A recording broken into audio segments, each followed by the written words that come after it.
Assalamualaikum warahmatullahi wabarakatuh, Pak. Waalaikumsalam warahmatullahi wabarakatuh. Pak Iqbal, bagaimana kabar? Alhamdulillah baik, Pak. Maaf Pak, sebentar saya ganggu waktunya. Ini Pak, ada tugas saya di calon guru penggerak di modul 3.1 tentang pengambilan keputusan. Ada 8 pertanyaan Pak, nanti yang saya ingin tanyakan ke Bapak. Bisa Pak ya? Insya Allah saya mencoba ini. Ya Pak. Bagaimana menjawab yang semampu saya, dan mudah-mudahan itu yang terbaik. Iya Pak, terima kasih banyak Pak. Baik Pak, kita mulai saja ya Pak ya. Pertanyaan 1 Pak ini. Ya, silakan. Selama ini bagaimana Bapak dapat mengidentifikasi kasus-kasus merupakan dilema etika atau bujukan moral?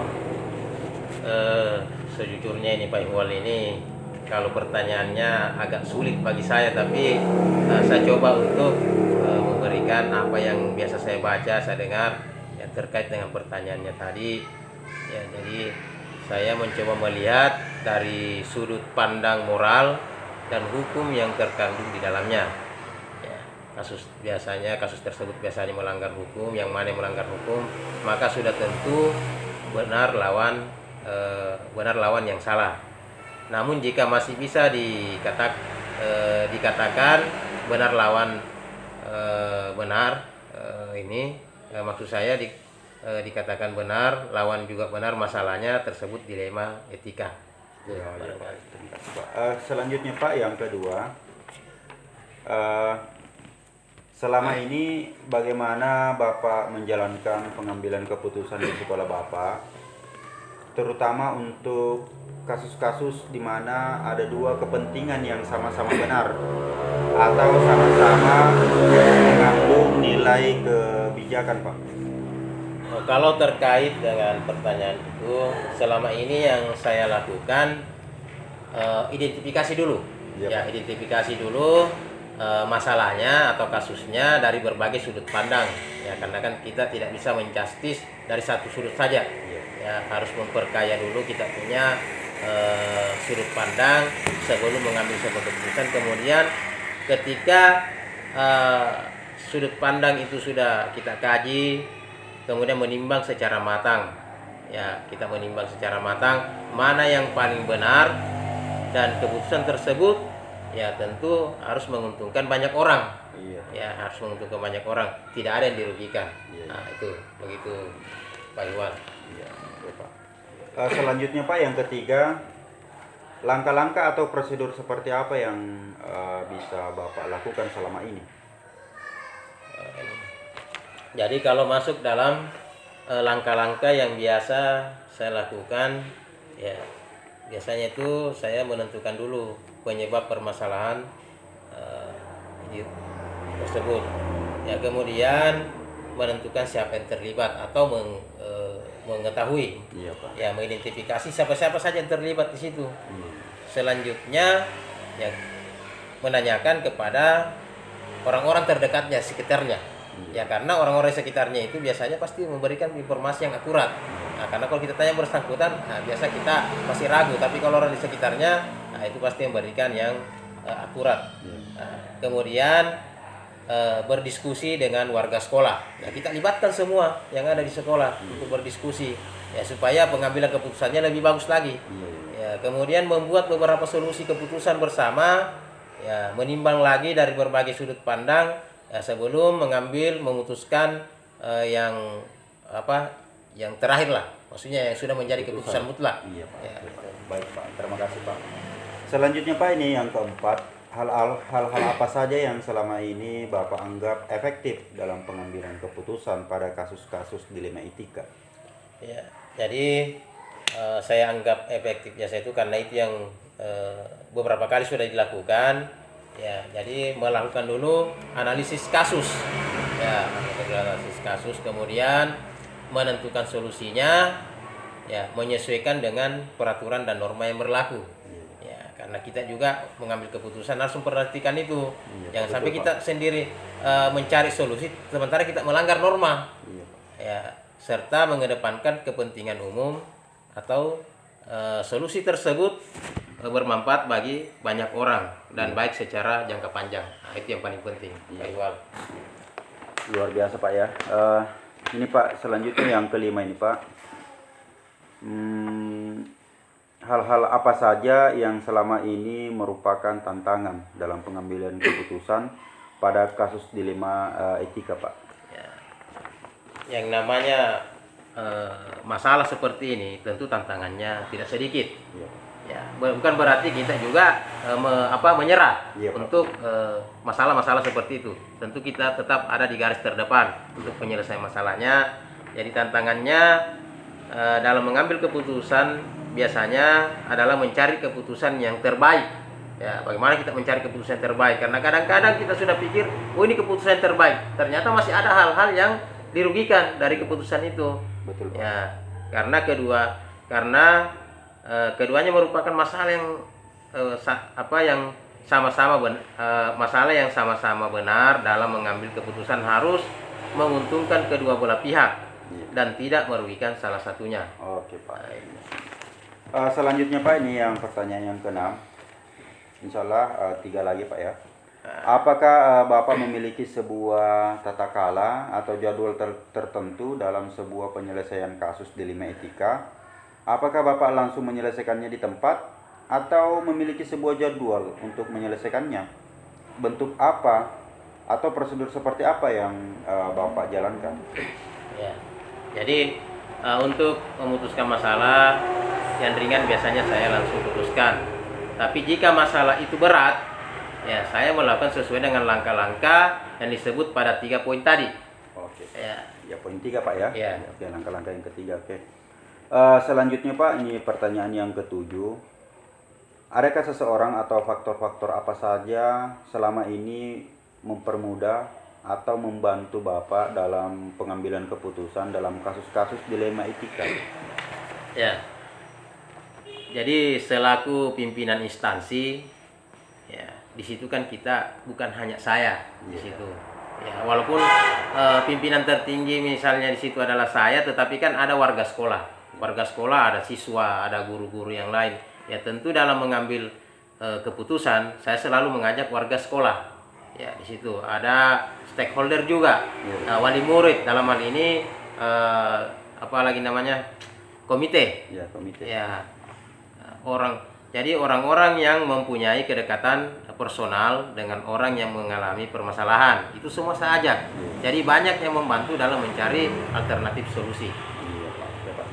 Baik Pak, ini pertanyaan terakhir Pak. Dari semua hal yang Bapak sampaikan tadi, kira-kira pembelajaran apa yang dapat Bapak petik dari pengalaman Bapak dalam mengambil keputusan dilema etika? Jadi yang bisa menjadi pembelajaran di situ, yang bisa dipetik adalah saya lebih bijaksana dalam menganalisis sebuah permasalahan. Nah, itu yang paling penting untuk dijadikan sebagai pertimbangan menentukan solusi yang tepat dan yang terbaik. Ya Pak, terima kasih banyak Pak atas waktu dan sama-sama Pak Iqbal, mudah-mudahan ini sukses. Iya Pak, selalu. Terima kasih Pak. Semoga Bapak sehat terus ya Pak ya. Kalau begitu saya permisi dulu ya Pak ya. Oke, silakan Pak Iqbal. Kalau ada lagi nanti dilanjut. Iya Pak. Assalamualaikum Bu. Waalaikumsalam. Maaf Bu, ganggu waktunya sebentar Bu. Ya. Ini ada tugas saya Bu di calon guru penggerak angkatan 7 Ya. tentang wawancara di 8 pertanyaan Ibu mengenai pengambilan keputusan. Bisa waktunya sebentar Bu? Iya bisa Pak, bisa. Baik Bu, langsung saja ya Bu ya. Iya. Yang pertama Bu, ini selama ini bagaimana Ibu dapat mengidentifikasi kasus-kasus yang merupakan dilema etika atau bujukan moral? Sebenarnya saya melihat bahwa kasus dilema etika di mana itu merupakan situasi yang terjadi ketika harus memilih dan memutuskan antara dua pilihan. Yang kedua pilihan itu benar secara moral tetapi bertentangan. Sedangkan bujukan moral yaitu situasi atau keadaan ketika harus mengambil keputusan antara benar dan salah. Gitu ya Bu ya. Oke Bu. Baik Bu, ini yang kedua. Selama ini bagaimana Ibu menjalankan pengambilan keputusan di sekolah Ibu, terutama untuk kasus-kasus di mana ada dua kepentingan yang sama-sama benar atau sama-sama mengandung nilai kebijakan, Bu? Sebelum keputusan diambil, dalam kasus dilema, etika terlebih dahulu dilakukan. Melihat permasalahan yang terjadi, apakah masalah besar atau kecil, apakah masalah pelanggaran hukum atau tidak, apakah keputusan umum atau khusus, apakah kepentingan kelompok atau individu. Selanjutnya dikoordinasikan kepada semua warga sekolah, termasuk siapa yang terlibat di dalamnya. Terakhir memilih keputusan, seperti itu, Pak. Bu. Selanjutnya ini, Bu, yang ketiga, langkah-langkah atau prosedur seperti apa yang bisa Ibu lakukan selama ini? Langkah-langkah yang dilakukan, itu mengumpulkan fakta yang terjadi, menentukan siapa yang terlibat, menganalisis benar salahnya, membuat alternatif solusi, membuat keputusan, dan lihat lagi keputusannya. Wah, semua jawaban-jawaban Ibu ini saya rasa sudah didesain mungkin ya, Bu ya. Baik, Bu, ini Bu yang keempat. Hal-hal apa saja yang selama ini Ibu anggap efektif dalam pengambilan keputusan pada kasus-kasus dilema etika, Bu? Hal-hal yang efektif dalam mengambil keputusan kasus dilema etika itu adalah dengan menelaah siapa-siapa yang terlibat, sifat arjen kasus dilema etika tersebut, dan mengambil alternatif solusi, seperti itu. Wah, luar biasa, Bu ya, jawaban Ibu. Yang kelima, Bu, hal-hal apa saja yang selama ini merupakan tantangan dalam pengambilan keputusan pada kasus-kasus dilema etika, Bu? Tantangan dalam pengambilan keputusan kasus dilema etika itu, masalah tersebut mempunyai nilai yang sama-sama penting, tetapi harus ada yang didahulukan. Juga ada orang-orang yang atasan langsung yang terlibat, serta peraturan-peraturan yang harus dipenuhi. Tatkala penting ada nilai rasa yang harus diutamakan. Oke, Bu, luar biasa, Bu ya. Oke, selanjutnya, Bu, ini 3 pertanyaan lagi di yang keenam. Apakah Ibu memiliki sebuah tata cara atau jadwal tertentu dalam sebuah penyelesaian kasus dilema etika? Apakah Ibu langsung menyelesaikannya di tempat atau Ibu memiliki sebuah jadwal untuk menyelesaikannya? Bentuk atau prosedur seperti apa yang Ibu jalankan? Dalam pengambilan keputusan dilema etika, kami tidak mempunyai jadwal khusus, tetapi ada kata kelola dengan menganalisa, mempertimbangkan, dan memusyawarahkan kasus dilema etika yang ada, baik secara formal maupun non-formal, seperti itu, Pak. Oke, Bu, terima kasih. Ini, Bu, yang ketujuh, adakah seseorang atau faktor-faktor apa yang selama ini mempermudah atau membantu Ibu dalam pengambilan keputusan dalam kasus-kasus dilema etika? Seseorang atau faktor yang mempermudah pengambilan keputusan pada kasus dilema etika adalah orang-orang yang terlibat, adalah orang yang profesional yang menghargai dan menerima keputusan atasan langsung. Bu, berarti yang terlibat ya, Bu ya? Iya. Yang terakhir nih, Bu, nih, dari semua hal yang disampaikan, pembelajaran apa yang Ibu dapatkan atau Ibu petik dari pengalaman Ibu dalam pengambilan keputusan dilema etika, Bu? Pembelajaran yang diambil dari pengambilan keputusan pada kasus dilema etika itu adalah sebelum mengambil keputusan harus banyak-banyak menganalisa kasus yang ada. Bu. Banyak pertimbangan-pertimbangan. Setiap keputusan pasti tidak mungkin membuat semua pihak yang terlibat. Pasti ada pihak yang tidak terpuaskan. Semua yang terlibat pada pengambilan keputusan harus siap menerima, menghormati, serta melaksanakan keputusan-keputusan yang lainnya, seperti itu, Pak. Wah, luar biasa, Bu ya, atas jawaban-jawaban Ibu.